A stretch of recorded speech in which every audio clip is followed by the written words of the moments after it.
people still assume that I was the only responsible party at Bitcoinica and I contributed to the huge hack, but it wasn't true. I search my name on the forums almost every week just to see how people are still thinking about me and whether there's any opportunity that will gain their trust again. My name is Zhou. Zhou is my surname, but in the forum I usually call myself Zhou. I first discovered Bitcoin in 2009 when I was 17. I thought it was a really interesting concept because that was the first time we can transact something online without touching the banks. When I was trading Bitcoin on Mt. Gox, I quickly realized that there was no way to effectively short Bitcoin or take a leveraged position on the Bitcoin price. So I had the idea of Bitcoinica. Bitcoinica was quite controversial at that time because people are still unsure about the margin trading concept. Some people are afraid that it will increase the volatility of the Bitcoin, but I had different opinion at that time. Because there's no way to short Bitcoin, there are so many opportunities missed by the traders and even the merchants because they can't hedge their positions against the downwards movement in the Bitcoin exchange rate. But Bitcoinica solved the problem for them. I spent about the first day to build some tests to see that my ideas are viable and then started building the hedging system, risk management system, and the leverage features afterwards.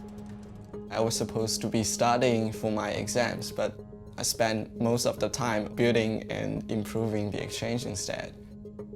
After finishing building Bitcoinica, I quickly launched on Hacker News, and it gained a lot of traction from the comments and upvotes, and it went to the first page. I received a lot of traffic that night, and more than 200 people signed up in the first 24 hours. In the first week, I saw that the total trading volume almost exceeded $1 million, and that was really crazy to me. Bitcoinica was charging about 1% spread at the beginning, and I made about $10,000 in the first 2 weeks. That was a lot of money to me.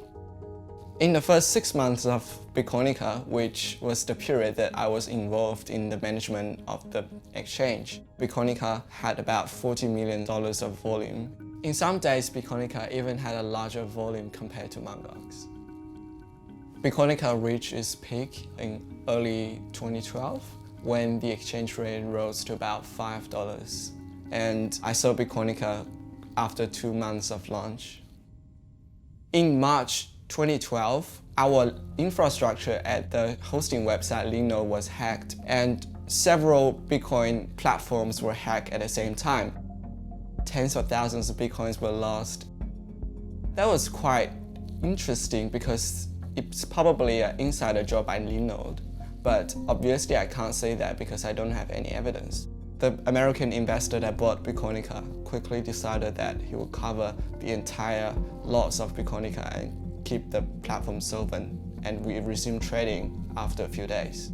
The reaction was pretty good in the forums because of the decision made by the investor to cover the whole loss, and many forum members actually expected, especially me, to learn the lesson. During the transitional period of the new management, there was a second hack because of our Rackspace infrastructure. One of the email servers controlled by one of the Bitcoin consultancy members was compromised, and the hacker basically used the forgot password feature in the Rackspace cloud control panel to reset the password of our most important account, which hosts the Bitcoin wallet server. The hacker gained access to the server and sent all the Bitcoin to himself and deleted all our databases and backups. The second hack was the most devastating hack because it caused the whole Bitcoinica platform to go offline, and we stopped trading after that.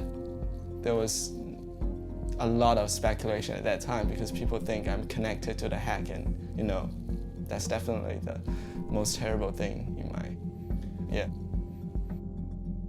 It wasn't true. I tried to explain myself in the forum, but I lost their confidence and trust because people are losing their money and they can't get their money back. After that, I decided to leave Bitcoin space temporarily because I lost almost all my reputation in the whole disaster. I didn't think people would trust me again. That time was really depressing for me, and I was really frustrated about the whole situation. I believe that it is very easy to underestimate the importance of security in a Bitcoin business, and I think that should be a priority in every new Bitcoin startup. Just before leaving the space, I discovered that Cassicius released a 1000 Bitcoin version of the physical Bitcoin in pure gold. And so I decided to buy one to remain as my long-term investment in Bitcoin. For me, that represents my connection to Bitcoin. And I think I'm always connected to the cryptocurrency.